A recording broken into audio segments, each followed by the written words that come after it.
안녕하세요. 에듀일 한국사 차한나입니다. 자, 오늘은 조선시대의 이제 중간, 이것을 전후로, 전기, 후기로 나눈다는 큰 사건이라고 할 수 있는 임진왜란과 병자호란, 양난에 대해서 배워보도록 하겠습니다. 자, 일단 그 부분을 배우기 전에 대외관계 먼저 쫙 살펴보시면요. 자, 조선 초기의 명관은 아주 초기에 태조 때 정도전이 막 요동을 정벌하자 고 초창기 때 빼고는 계속해서 중국과 사이가 좋습니다. 자, 보시면은 이제 조선 초에 정도전이 잠시 요동정벌을 추진하기도 했었어요. 요때 이때 이 정도전이 왜 요동정벌을 추진하게 됐냐면 뭐 표전 문제라고 해서 이제 원이 망하고 명이 세워지고 나서 조선을 약간 길들이게 하는 거예요. 막 이상한 문구를 썼다. 이 외교문서 누가 썼냐? 근데 정도전이 썼거든요. 정도전 데려와라 막 이러고 그러니까 정도전도 오히려 화가 나가지고 차라리 우리가 지금 요동을 치자 막 이런 식으로 요동정벌을 추진했는데 이때 태종 이방원은 반대했습니다. 이방원이 요동정벌을 추진하면서 진법 훈련한 거에 참여하지 않았고 오히려 이방원이 죽을 뻔했는데 이제 그것을 이제 위기를 기회로 이방원의 난을 이제 1차 왕자의 난을 일으키고 정도전을 제거한 거죠.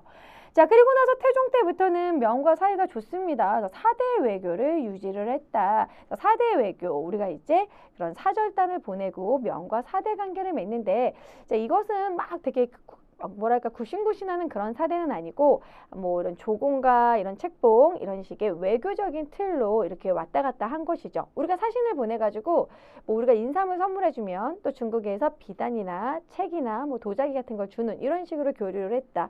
동지사는 동짓날 왔다 갔다 해서 동지사라고 하고요. 천추사 같은 경우에는 이 명의 황태자의 생일일 때 뭐 보냈다 뭐 이런 식으로 얘기를 합니다. 4대 외교를 했다. 자, 그리고 조선 전기의 세종대왕 때 이 여진과는 어땠고 일본과는 어땠느냐 이 부분도 되게 중요한데요. 이 일본과 여진과는 당근과 채찍 이런 것을 잘해줬다가 그리고 또 막 못해줬다가 이런 식으로 교린 정책이라고 그래요. 그래서 이것을 합쳐서 명과는 4대, 일본과 여진과는 교린, 합쳐서 조선 초기에는 4대 교린 정책이다. 이렇게 얘기를 하거든요.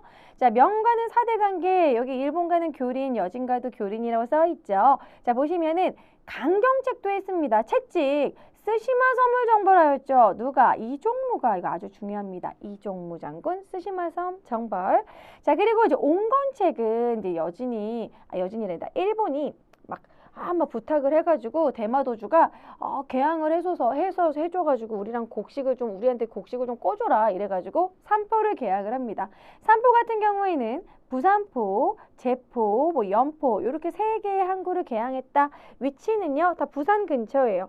자, 그리고 계해약조라고 해서 이제 어느 정도 이제 세견섬, 뭐 새삼이도 쌀을 얼마큼 꿔주고 뭐 무역을 하고 배는 어떻게 왔다 갔다 한다 그런 거를 정한 것입니다. 계해약조, 일본과 무역하는 거를 약조한 것이다. 자, 여진과의 관계는 교린 정책인데 우리가 강하게 나간 것은 사군육진입니다. 역시나 세종대왕 때죠. 최윤덕, 김종서 장군. 사군육진. 요 사군육진은 지도를 통해서도 출제된 적이 있고 최윤덕과 김종서와 관련해서도 아주 자주 나옵니다. 자, 그래서 최윤덕, 김종서, 특히 김종서 장군 같은 경우에는 김종서, 황보인이 이제 그 단종을 주로 이렇게 보위하던 그런 신하들이었고 개유정난 때 쫓겨난 그런 사람들이죠. 그래서 사군육진. 자, 그 다음에 이 삼인정책은 무엇이냐면 이 사군육진 요쪽에 개척을 했는데 원래 압록강과 두만강 쪽에 원래 사람들이 살지 않고 있었어요. 이 삼남지방의 사람들을 이주시켰다. 충청도, 전라도, 경상도를 삼남지방이라고 합니다. 그쪽으로 이사가게 했다. 요게 이사가서 살게 했다. 삼인정책.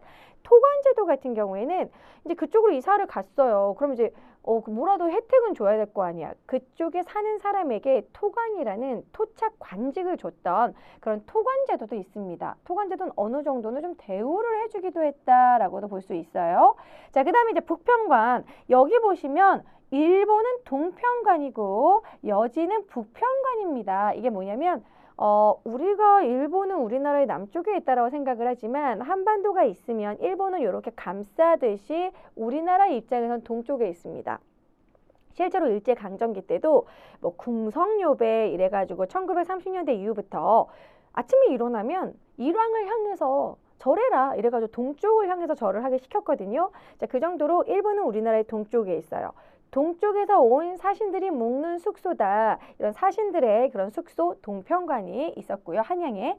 북평관은 북에서 온 사신들이 묵는 곳이다. 그래서 북평관이 있었습니다. 그래서 북평관도 있었고, 그리고 무역소. 무역소는 경원과 경성이라 나와 있는데 이 곳이 어디냐면 두만강 쪽입니다. 두만강 일대에 경원, 경성이라는 무역소를 만들어 놓고 여진이 이제 너무 먹을 게 없다. 그럼 우리가 곡물을 주고 그럼 그쪽에서 이제 모피라든지 말이라든지 뭐 이렇게 서로 교역을 했던 그런 기관인 거죠. 무역소. 자, 이번엔 비변사입니다. 비변사는 어떻게 만들어졌고 어떻게 점점 강화되다가 마지막에 누구에게 폐지됐는지 요 순서를 알아두셔야 돼요. 비변사는 언제 만들어졌냐면 중종 때 만들어졌습니다. 바로 삼포외란 때. 아까 부산포, 제포, 연포, 삼포를 개항했다고 그러죠. 세종 때. 그런데 여기서 막 개항을 했었는데 지네들이 너무 먹을 게 없고 막 그러면 또 거기서 반란을 일으켜요.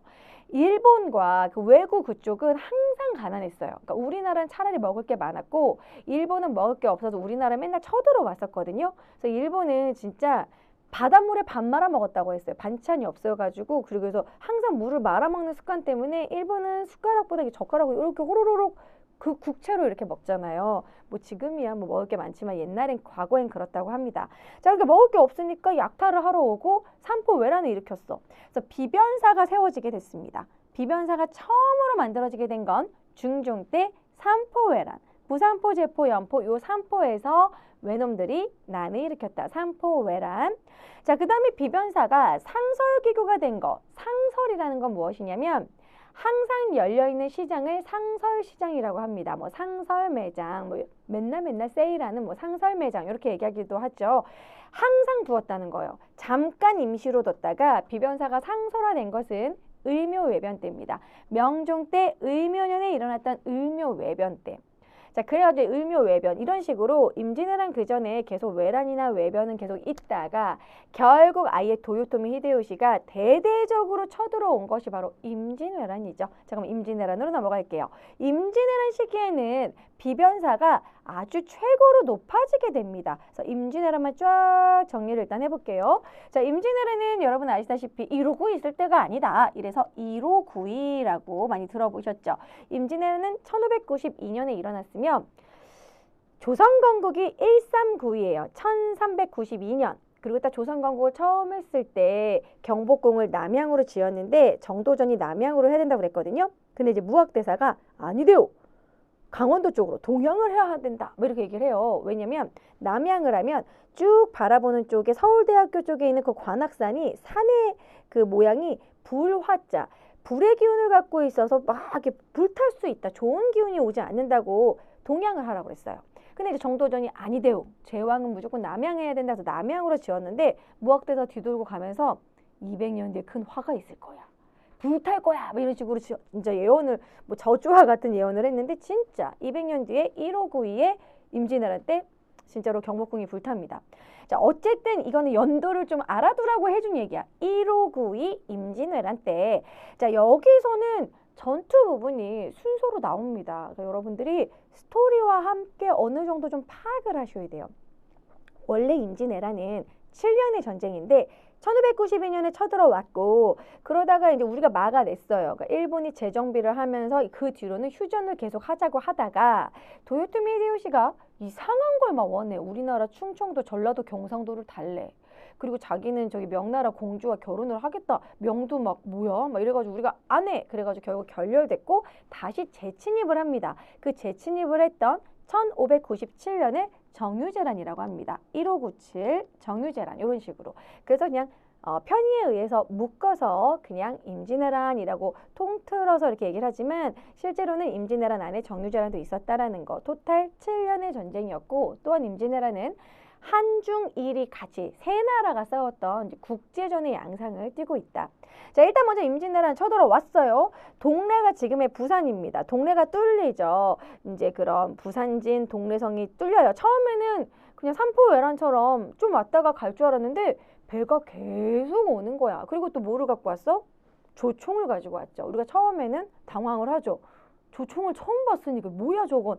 우리는 이제 활로 막 싸우는데 조총으로 빵빵 이렇게 쏘니까 이제 조총이 그 명중률이 아주 높았다고 합니다. 그래서 우리가 이제 처음엔 당황을 하죠. 그래서 초반에는 좀 밀려요. 하지만 4월 15일에 쳐들어왔지만 우리가 금세 복귀합니다. 이미 이순신 장군은 판옥선과 거북선을 완성하고 있었거든요. 준비가 되어 있어서 해군은.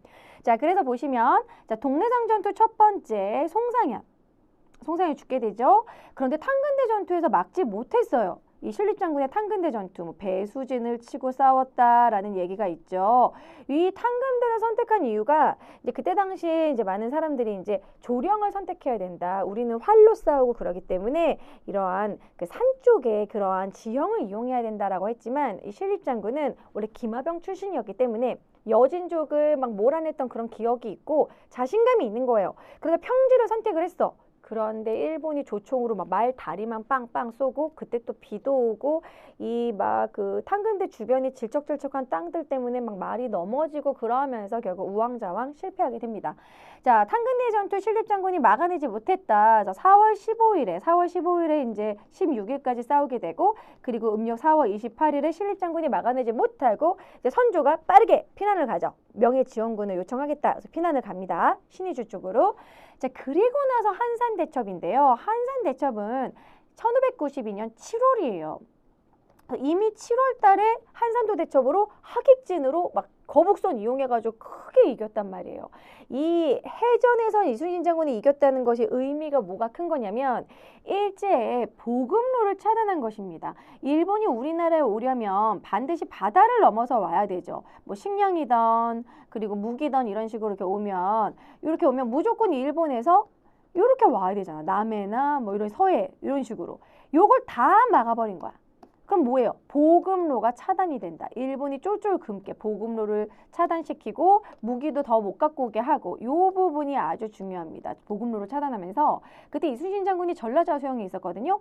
이 전라도 곡창지대를 또 수호를 하는 것이죠. 여기로 진입을 못하게 끝까지 전주성으로 오지 못하게 막 호남 지방에 못 오게 한 거예요. 그리고 호남의 의병들이 정말 많이 막 일어났고 또한 여기 이쪽 의령에 뭐 이제 곽재우라던가 뭐 이런 식으로 각 지역에서 막 의병들이 일어나고 수군과 의병의 항전으로 이순신 장군 뭐 이 활약도 가장 컸고 어쨌든 수군과 의병의 활약으로 인해서 전세가 이제 뒤집어지게 됩니다. 우리가 막아내기 시작하는 거죠.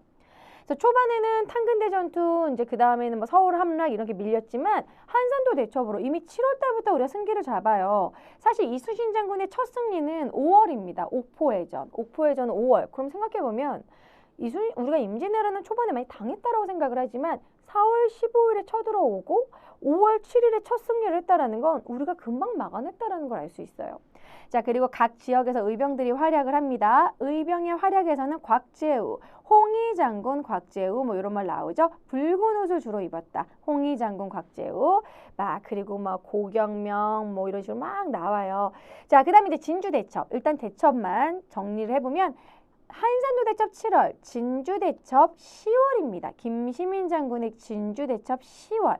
자, 진주성에서 이제 크게 이기게 되죠. 김시민 장군도 일본에서 막 치를 떨었다고 합니다. 너무 무섭고 너무 전투를 잘했기 때문에 김시민이 당시에 목사였거든요. 진주목의 수령을 목사라고 해요. 근데 이제 일본 사람들은 목사가 이름인 줄 알고 모쿠소 이렇게 불렀다고 합니다. 김시민은.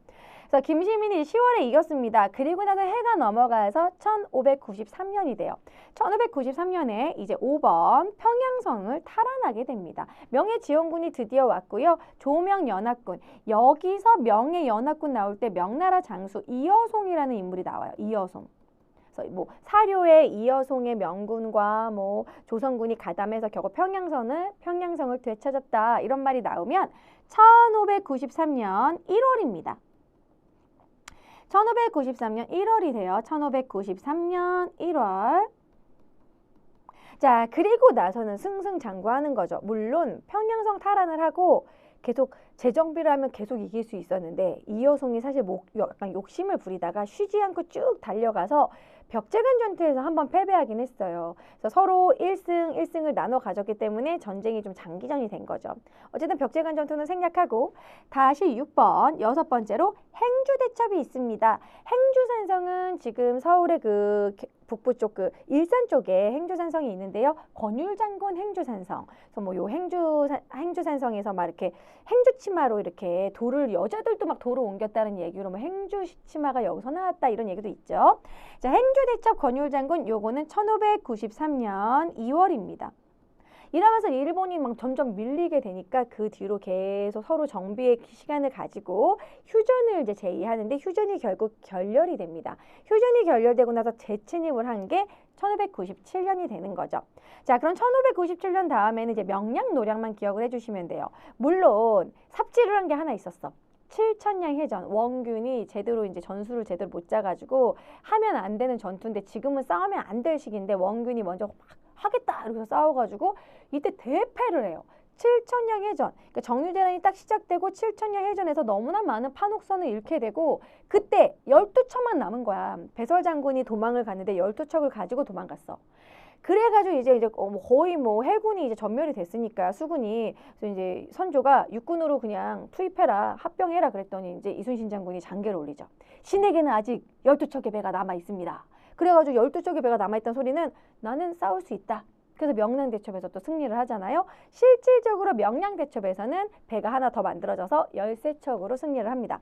그래서 이제 명량대첩 7번째, 그 다음에 명량노량, 양양, 이제 저기 라임이 딱딱 맞죠? 명량노량. 노량해전이 이순신 장군이 전사했던 마지막 해전입니다.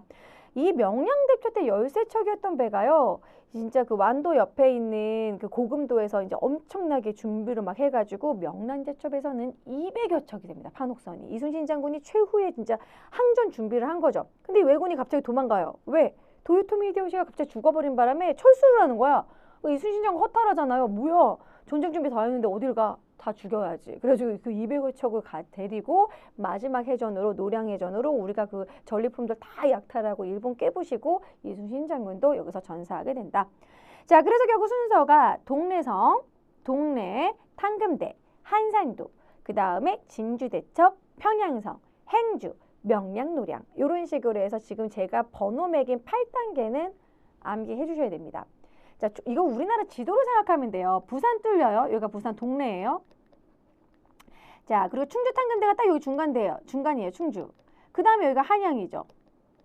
그러니까 일본이 막 북상을 한 거야. 얘네들 쉬지 않고 막 다다다다 북상한 거예요. 그러니까 우리 군인들이 우리 그때 기록을 보면 쟤네 뭐야 하나하나 싸우면서 갈 줄 알았더니 막 올라갔어요. 왜?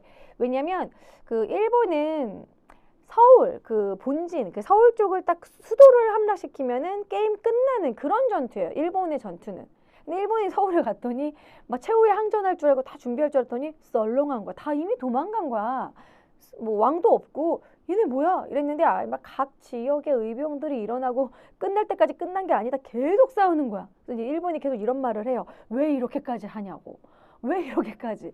그러니까 막 나라를 위해서 막 충성을 다하는 우리의 그런 마인드를 일본은 좀 이해를 못했던 거죠. 그래서 어쨌든 한 초반에는 쭉쭉 밀리다가 각 지역에서만 이제 일어나는데 이제 그 다음부터는 이제 한산도 대첩 다음에는 이제 진주 대첩. 진주 대첩이나 요 바닷가 쪽에서 많이 싸운 거는 그런 곡창지대를 막아내기 위해서 육로로 못 들어가게 하기 위해서 그런 것입니다. 그래서 진주 대첩 그리고 저기 위에 이제 드디어 평양성을 탈환을 했고 그리고 조금 내려와서 이제 행주 대첩 그리고는 또 바닷가에서 명량 노량으로 마무리해 주시면 됩니다. 수많은 전투들이 있지만 가장 중요한 포인트가 되는 전투 동래, 탕금대, 신립장군, 한산도, 진주, 평양, 행주, 명량 노량 요 8단계는 꼭 외워주세요. 순서 자주 나옵니다. 자, 그렇게 해서 이제 전쟁이 끝나고 그리고 나서 이제 정유전환까지 마무리돼서 이제 1598년에 이 명량대첩 같은 경우에는 참고로 위에 연도와 월을 다 적어 드렸으니까 일단 요거는 명량대첩은 9월, 자, 노량대첩은 그 마지막 1598년 이제 마지막입니다. 마지막 해전이 되겠죠. 11월 정도에. 자, 그 다음에 이제 정유재란 이후로 이제 기후약조. 요거는 좀 아이러니하게 생각할 수도 있어요. 이렇게 당하고 나서 왜 일본과 우리가 다시 교류를 시작하지? 라고 생각할 수 있지만 포로를 데려와야 됐기 때문에 광해군 때 기후약조를 이제 체결하게 됩니다. 이제 포로 송환사를 보내가지고 포로를 또 데려오고 그리고 기후약조는 누구랑 맺었냐면 에도막부랑 맺었어요. 그 도요토미 히데요시가 결국 몰락을 하고 도쿠가와 이에야스의 에도막부가 수립이 되거든요. 도쿠가와 이에야스가 이렇게 편지를 보냅니다. 우리도 도요토미 히데요시 싫어. 우리한테도 적이야. 그리고 너희들의 적도 도요토미 히데요시고 우리는 같은 적을 가지고 있으니까 친구가 될 수 있다. 임진왜란은 우리가 일으킨 것이 아니다. 도요토미 히데요시가 일으킨 거지. 우린 다른 막부다. 다른 정부다. 이렇게 표현을 했고 우리도 이제 고민을 하다가 포로도 데려와야 되고 그러면서 이제 교류를 하게 된 것이죠. 그리고 또 쳐들어올 수도 있으니까 우리도 통심사를 파견하면서 그걸 가지고 또 계속해서 정탐을 하고 얘네들의 상황을 또 볼 수 있는 또 계기가 되었죠. 그래서 통신사는 문화사절단 일본에다가 이제 파견을 하게 된 것이다. 자, 그러면 일단 광해군 하기 전에 비변사 밑에 있는 그 중앙군과 지방군 어떻게 바뀌었는지 그거 한번 정리할게요. 전에도 한번 나왔었는데 중앙군은 오위였고 지방군은 영진군이었는데 이것이 임진왜란을 계기로 개편이 됩니다. 임진왜란 때 유성룡의 건의로 우리도 총을 쏘는 조총병을 만들어야 된다. 자, 그러면서 포수를 만들자고 합니다. 우리나라는 원래 활의 민족이잖아요. 활은 정말 잘 쏘는데 포수가 없었고 그리고 두 번째 이제 가까이 와서 근접해서 싸우는 그러한 살수가 없었습니다. 이게 뭐냐? 일본은 칼을 잘 쓰잖아요. 막 일본 애들이 임진왜란 때 막 우리나라 와가지고 막 귀를 막 베고 막 싹 베고 막 너무 잔인하게 피 퍽 나오고. 근데 우리는 그런 전투는 아니고 멀리서 활을 쏘는 전투였어요. 막 피를 보는 거 너무 두렵지. 우리 농업국가인데 깜짝이야 피 무서워 막 이렇게 되잖아요. 자, 그러니까 이제 우리도 좀 그 가까이 가가지고 직접 이렇게 가까이 싸우는 사실 우리나라 이렇게 칼을 쏘지 못했고 우리나라의 그 살수는 좀 포크 모양 마냥 뭐 이렇게 생긴 요런 칼 썼습니다. 요런 걸로 이제 포크 같은 걸로 일본의 칼을 맞고 그 다음에 길쭉한 요런 창 같은 걸로 찔러 이런 식으로 연습을 했어요. 농민들이 농사 짓다가 갑자기 칼 못하죠. 훈련을 안 했으니까. 자, 어쨌든 이런 식으로 훈련도감 같은 경우에는 직업군이라고 되어 있죠. 포수, 사수, 살수 이렇게 세 종류의 군인을 양성을 해요. 요 포수, 사수, 살수를 삼수병이라고 합니다. 삼수병. 포수는 조총병, 그 다음에 사수는 활, 살수는 이런 식의 칼을 사용하는 거 근접해가지고 그렇게 삼수병을 양성을 한 게 그게 훈련도감이다. 이런 식으로 훈련을 시켰다. 훈련도감은 직업군인으로 삼수미를 걷어서 쌀을 주기도 했어요. 임진왜란 때 워낙 먹을 게 없고 힘들었으니까 쌀을 준다고 하니까 사람들이 많이 지원을 합니다. 훈련도감을 시작으로 해서 훈련도감, 어영청, 그리고 총용청, 뭐 수호청, 그리고 마지막에 뭐 금이영 이런 식으로 총 5개라서 5군형이 나중에 완성이 돼요. 5군형의 완성은 숙종 때 됩니다. 자, 어쨌든 훈련도감을 시장으로 5군형이 만들어지고요. 그 다음에 소고군은 이 진관체제를 복구하면서 인원을 확충합니다. 노비부터 양반까지 양천 혼성군, 바로 소고군이죠. 그래서 임진왜란 때 훈련도감을 만들고 소고군 체제로 정비하였다. 이런 식으로 바뀌었다. 5위에서 5군형 훈련도감으로 훈련도감 시작, 그 다음에 영진군에서 소고군으로 바뀌었다는 거. 바뀐 부분이 중요합니다. 임진왜란 때 임진왜란 중에 바꿨다. 자, 그리고 다시 이제 임진왜란이 끝났어요. 그러면 이제 선조가 광해군한테 이제 왕위를 물려주는데 광해군은 전후복구 사업을 했어야 됩니다. 그래서 광해군이 나름 외교를 잘했는데 이 부분이 좀 많이 아쉬운 부분이죠. 자, 보시면 광해군은 일단 전후복구책으로 여러 가지 이제 뭐 동의보감을 만들기도 하고 다시 토지를 조사하고 양전 사업을 해서 세금을 다시 거두면서 대동법을 실시합니다. 가장 농민들이 힘들어했던 그 박납의 폐단이 있었잖아요. 공납을 다른 지역에서 사다 내는 박납의 폐단. 그래서 농민들이 너무 힘드니까 대동법으로 바꾸는데 이 대동법의 반대가 매우 심했어요. 대동법은 호수마다 얻었던 그것을 결수마다 토지 결수마다 거뒀기 때문에 지주들의 반대가 심했겠죠. 요 대동법은 뒤에서 또 다시 자세히 배울 겁니다. 대동법, 뭐 영정법, 균여법 할 때 한 번 더 설명할 건데 땅이 많으면 많을수록 많이 거의 토지 1개월당 막 12두씩 이렇게 걷어버리니까 많이 내는 셈이거든요. 그러니까 지주들이 반대해서 초창기에는 경기도에만 특산물로 내던 걸, 현물로 내던 거를 쌀이나 옷감으로 내라. 그게 대동법입니다.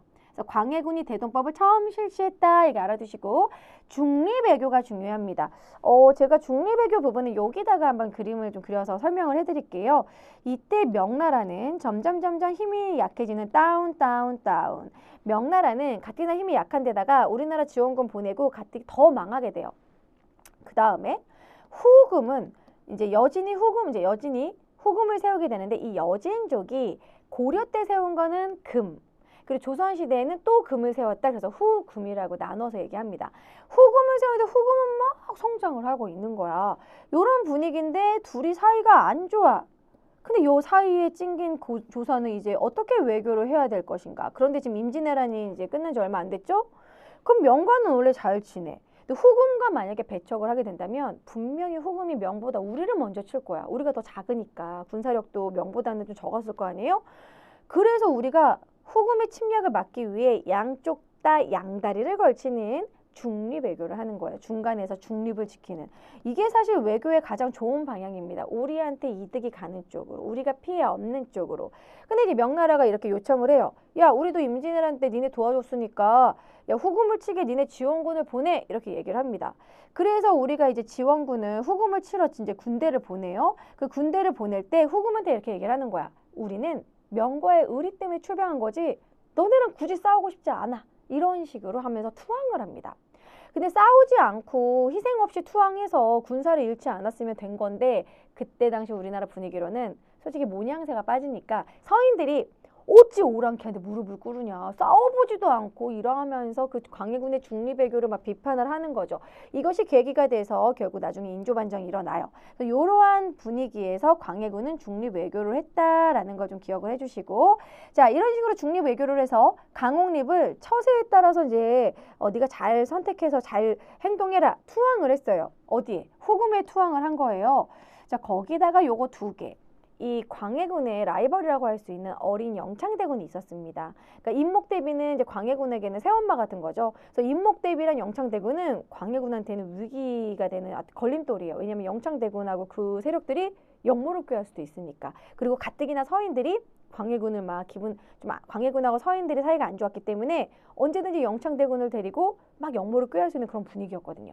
그래서 영창대군을 죽입니다. 영창대군을 증살했다라고 하거든요. 막 이렇게 온도를 너무 뜨겁게 해가지고 이제 옛날에는 온도를 너무 뜨겁게 하면 방바닥이 까맣게 다 타요. 그래서 아마 영창대군은 막 말라 죽었다. 근데 아마도 물을 먹지 못하고 탈수에 의해서 이때 어렸기 때문에 어린아이가 막 뜨겁습니다. 어마마마 이러다가 이제 죽죠. 그리고 이제 임목대비도 석어당이라고 해서 지금의 덕수궁의 석어당이라는 건물이 있거든요. 거기다가 그냥 가둬버렸어요. 유폐. 자, 이런 식으로 어머니를 유폐하고 폐모 형제를 죽였다. 살인한다. 형제를. 폐모살제 이것을 딱 직접적인 계기로 인해서 결국 패륜하다. 광해군은 패륜하다 이러면서 결국 쫓아냅니다. 그게 인조반정이에요.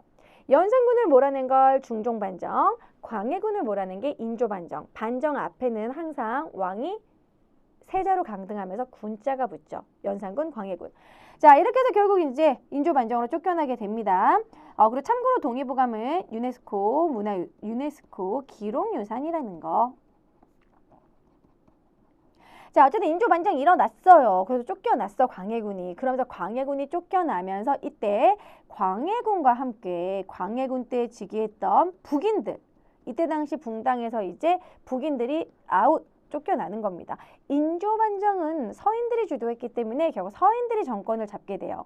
그런데 서인들은 친명배금 정책을 했다라는 거예요. 명과 친하고 금은 오랑캐라고 배척하는 분위기. 그러한 분위기에서 인조반정 때 왜 내가 1등 공신이 안 된 것이냐라고 이괄이 반란이 일으켜요. 이 이괄이나도 중요합니다.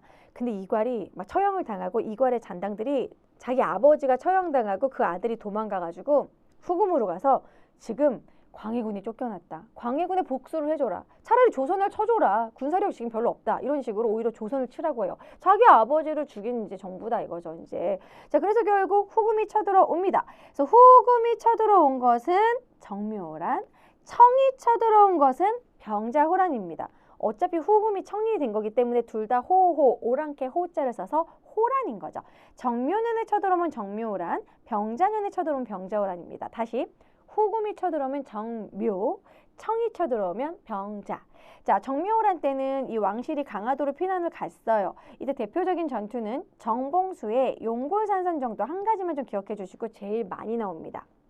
물론 이립장군도 이제 열심히 항전했는데 용골산성의 정봉주만 기억해 주세요. 이거는 봉골레 파스타를 생각하면서 아무튼 정봉수, 용골산성, 정봉수, 용골산성 요거 나오면 정묘호란.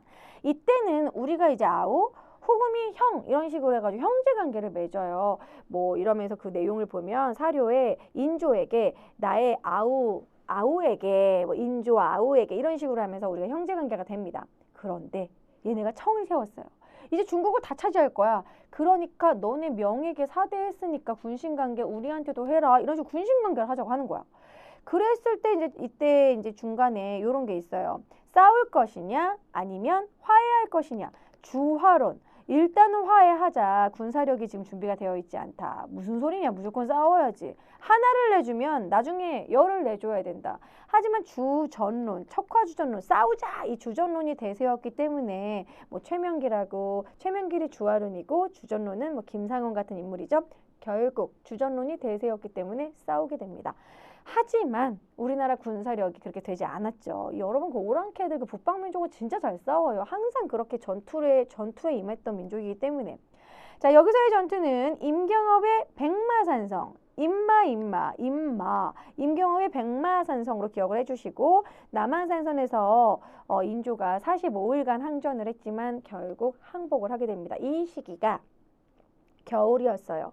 한 12월 다음 달 이제 1월 달까지 12월 1월 우리나라에서 가장 혹독한 추위가 계속됐을 때였기 때문에 그 추위도 힘들었고 먹을 것도 다 떨어졌고 겨우겨우 버티다가 결국엔 항복을 합니다. 이 삼전도의 항복, 삼전도 굴욕이라고 하죠. 3배 3번 절하고 9번 머리를 3배구 고두레 머리를 조아리는 3배 9번 고두레 3배구 고두레의 이 굴욕을 당하고 결국에는 군신관계를 맺게 됩니다. 자, 그러면서 이제 인조가 무슨 생각을 했겠어요? 아이, 서인들이 정치를 잘 못해가지고 내가 이게 웬 고생이야. 자, 그럼에도 불구하고 이 뒤로 이 병자호란이 나온 다음에 이 이후를 또 연속해서 자연스럽게 물어보거든요.